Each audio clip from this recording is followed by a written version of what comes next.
చింతపల్లి వెంకటరమణ గారు అభిమానంతో రచించిన రచన. వివేకానందుడు వివరాలలోకి వెళితే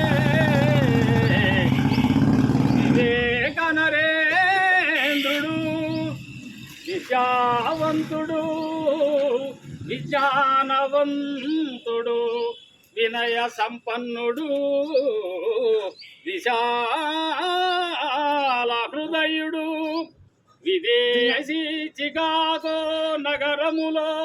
వివిధ సమ్మత సమ్మేళనలో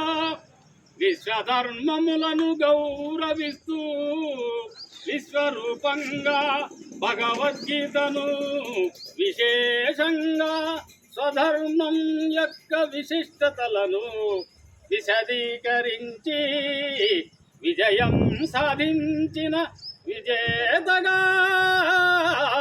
నిలిచిన విశ్వవిఖ్యాతుడు విభిన్న పరమహంసలకు విధేయుడు విశ్వసించదగిన విషయ సార్వభౌముడు